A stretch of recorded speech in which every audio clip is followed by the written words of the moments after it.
Fl-aħħar jiem id-Dipartiment tal-VAT bat ittra lit-taxpayers Maltin fejn informaw li se jeħlu ħlas ta' maxxu penali amministrattiva għaliex ma batux ir-returns għall-ewwel 3 xhur.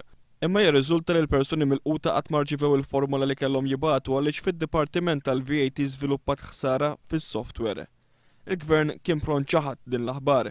Il-Partit Laburista jippubblika waħda mill-ittri ta' twissija li d-Dipartiment bat lil madwar 4,000 persuna jew negozju. Iżda anke wara l-pubblikazzjoni tal-ittra l-Gvern reġa' ħares stqarrija biex jiġħad. Il-Gvern qal li din l-aħbar hija bbażata fuq informazzjoni skorretta u fuq ċifri vvintati. B'reazzjoni għal dan l-aġir il-Partit Laburista akkuża lill-Gvern d-diżonestà u esprima tħassib tiegħu għat-taħwit li qed jiddumina fid-Dipartiment tal-VAT. Il-Kelliem Ewlieni Laburista Karmenu Vella qal li n-negozji u t-taxpayers onesti qed ikollhom jagħmlu tajjeb għall-inkompetenza u l-inefficjenza tad-dipartiment li jaqa' taħt il-Ministru Tonju Fenek.